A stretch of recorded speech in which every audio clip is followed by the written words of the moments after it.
வணக்கம் விருச்சிக ராசி நண்பர்களே.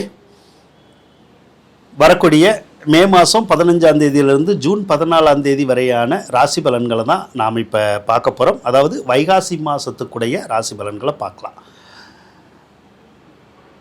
விருச்சிக ராசிக்காரவங்களுக்கு குரு பகவான் இப்போ அஷ்டமஸ்தானத்தில் தான் இருக்கார். மே மாதம் 26ஆம் தேதி வரைக்கும் மட்டும்தான் இருப்பார். ஏன்னா மே மாதம் 26ஆம் தேதி குரு பயிற்சி வருது. அப்போ குரு பகவான் 9வது ராசிக்கு போயிடுவார். குரு 9ல் இருந்தாலே ஓஹோன்னு வாழலாம்.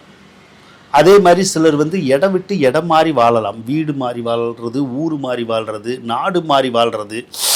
இப்படியெல்லாம் வாழ்ந்தால் அந்த குரு பகவான் நமக்கு சகல பாக்கியத்தையும் கொடுப்பாரு, சகல செல்வங்களையுமே கொடுப்பாருங்க.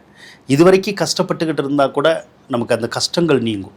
பணத்தினால பிரச்சனை, நகைனால பிரச்சனை, குழந்தைனால பிரச்சனை, கோயில்னால பிரச்சனை அப்படின்னு எது இருந்தாலும் சரி, அதெல்லாம் இருக்கிற இடம் தெரியாமல் விலகி போகக்கூடிய ஒரு அமைப்பு இப்போ உங்களுக்கு வரப்போகுது. பூர்வீக ஸ்தானத்தில் இருந்த பிரச்சனைகள் எல்லாம் விலகும், சண்டை சச்சரவுகள் விலகும், பூர்வீக சொத்துக்கள் கூட கைக்கு சேர்றதுக்கூடிய ஒரு அமைப்புகளை அந்த குரு பகவான் பார்ப்பாருங்க. குரு உங்களுக்கு தனாதிபதி வேற, பணத்தை கொடுக்குறவர் வேற, அவர் உச்சம் வேற பெற போகிறார். அப்போ உச்சம் பெற்றால் எப்படி இருக்கும்? அருமையாக இருக்கும், நல்லா இருக்கும், நல்ல பணவரவு இருக்கும். அதே மாதிரி குழந்தை பாக்கியம் இல்லாதவங்களுக்கு குழந்தை பாக்கியம் கிடைக்கும். குழந்தைகளால் ஏதாவது பிரச்சனைகள் இருந்தால் அந்த பிரச்சனைகளை அந்த குரு பகவானே தீர்த்து வைக்கக்கூடிய ஒரு அமைப்பு உங்களுக்கு இருக்குது. குரு பயிற்சியை நீங்கள் எதிர்பார்க்கலாம். ராகு பகவான் மட்டும் 4வது ராசியில் இருக்கிறது. சிலருக்கு வீடு மாறுறது, ஊர் மாறுறது, அந்த மாதிரியான பலன்கள் இருக்கும். அல்லது ஏதாவது ஒரு பொருளையோ சொத்தையோ அடுத்தவங்கள்ட்ட ஒப்படைக்கிற மாதிரி வரும். அது அடமானம் வைக்கிறோமோ, விற்கிறோமோ, அல்லது சும்மா கொஞ்ச நாளைக்கு ஒப்படைக்கிறோமோ, இந்த மாதிரி ஏதாவது ஒரு விஷயங்கள் வரும். அதே மாதிரி உங்கள் அம்மா இருந்தால் அம்மாவுக்கு உடல்நிலை பாதிக்கப்படலாம்.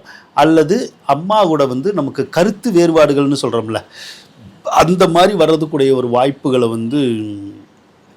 உருவாக்குவார். அதே போல் உங்களுக்கு வீட்டில் பிராணிகள் ஏதாவது இருந்தால் அதுகளை நம்ம வைக்க முடியாது. பிராணிகள் சேதாரமாகும். அதாவது பிராணிகளை நம்ம கொடுத்துருவோம், அல்லது ஏதாவது ஒரு வகையில் சேதாரமாகும். பிராணிகளால் பயன்கள் இருக்காது. பொதுவாக 4 கால் பிராணிகள் அப்படின்னு சொல்கிறோம்ல, ஆடு, மாடு, நாய், கோழி, பூனை, இதுக அதில் மட்டும் கொஞ்சம் பலன்களை நமக்கு விருத்தி கொடுக்காது. அதே மாதிரி பொதுவாகவே பக்கத்து வீட்டுக்காரர்களோட கூட பகை வரும். சொந்த பந்தமெல்லாம் கொஞ்சம் பகையாக தான் செய்யும். இது ராகுனால் ஏற்படக்கூடிய ஒரு பலன். அதே மாதிரி இப்போ கேது வேறு 10வது ராசியில் இருக்கார். கேது 10வது ராசியில் இருந்தால் ஒரு சிலருக்கு ஏற்கனவே தொழிலில் தொந்தரவு இருக்கும். அது கேது பயிற்சிக்கு அப்புறம் ஆட்டோமேட்டிக்காக சரியாயிடும்.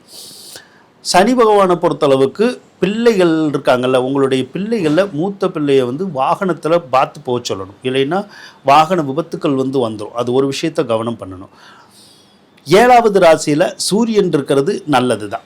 சிலருக்கு உங்கள் வீட்டில் யாருக்காவது அரசாங்க உத்தியோகம் வாங்கணும், அரசியலில் பட்டம் பதவிகள் வாங்கணும், அல்லது அரசாங்கத்தில் போய் ஏதாவது ஒரு நல்ல விஷயங்களை நாம் கேட்டு பெறணும் அப்படிங்கிற விஷயங்கள் இருக்கும். அந்த விஷயங்களை தாராளமாக நடக்கும்.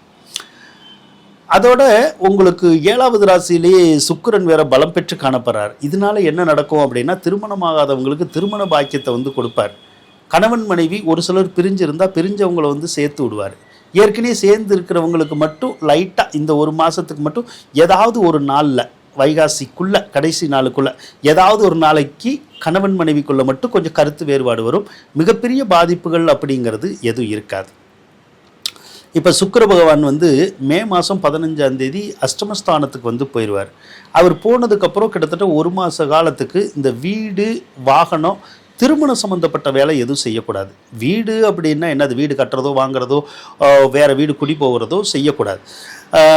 வாகனம் வாங்கிறது கொடுக்கறது அப்படிதும் பண்ணக்கூடாது. திருமணம் செய்கிறது அந்த மாதிரி வேலைகளும் நம்ம பண்ணக்கூடாது. அதாவது உறுதிப்படுத்தலாம், நிச்சயப்படுத்தலாம். ஆனால் இந்த மாதத்தில் கல்யாணம் வைக்கக்கூடாது. மே 15லேருந்து அங்கிட்டு ஒரு மாதம் வரைக்கும் மட்டும். அதுக்கப்புறம் நம்ம வீடுனாலும் சரி, வாகனம்னாலும் சரி, திருமணம்னாலும் சரி, எதாக இருந்தாலும் அந்த காரியங்களை நாம் செஞ்சுக்க முடியும். அதுக்கப்புறம் மே 26ஆம் தேதி புதன் பகவான் அஷ்டமஸ்தானத்துக்கு போவார். ஒரு மாத காலம் மே 26லேருந்து ஏதாவது ஒரு காரியம் எடுத்தால் தடங்களாகும். ஆனால் கடைசி நேரத்தில் அந்த காரியம் நடந்து உங்களுக்கு மகிழ்ச்சியை கொடுத்துரும். அது எப்பேற்பட்ட காரியத்தை நீங்கள் முயற்சி பண்ணிங்கனாலும் சரி, ஒவ்வொருத்தரும் ஒவ்வொரு விதமாக ஒவ்வொரு வித காரியங்களுக்காக முயற்சி பண்ணுவோம். எந்த காரியங்களுக்கு முயற்சி பண்ணாலும் தடையாகும், தாமதமாகும். ஆனால் அந்த காரியங்கள் நம்மளை எவ்வளோ காயப்படுத்தி இருந்தாலும் கஷ்டப்படுத்தி இருந்தாலும் கடைசி நேரத்தில் நம்மளை சந்தோஷப்படுற மாதிரி செஞ்சிடும். அந்த அமைப்பு இந்த மாதம் வந்து உங்களுக்கு உருவாக தான் போகுது. செவ்வாய் பகவான் 6வது ராசியில் இருக்கிறதுக்கு மட்டும் ஒரு சிலருக்கு இந்த ப்ரெஷர் சார்ந்த நோய்கள் வந்து வரதுக்கூடிய வாய்ப்புகள் இருக்கும். அல்லது உடம்புல ஏதாவது காயம் புண்ணு அந்த மாதிரி ஏற்படுதில்ல, அது ஏற்படுறதுக்கூடிய ஒரு அமைப்புகள் மட்டும் இருக்கும். அதே மாதிரி இந்த கூட பிறந்தவங்கனால நன்மைகள் இருக்காது. அவங்க வந்து நம்மளை முன்னுக்கு விட்டுட்டு பின்னுக்கு பேசுகிற மாதிரியான ஒரு சூழல்களை தான் அவங்க உருவாக்குவாங்க. அதில் மட்டும் கொஞ்சம் அதிருப்தி வந்து வரும். எது எப்படி இருந்தாலும் குரு பயிற்சி அப்படிங்கிறது உங்களுக்கு சர்வ பாக்கியங்களையும் கொடுக்க போகுதுங்க. வாழ்த்துக்கள்.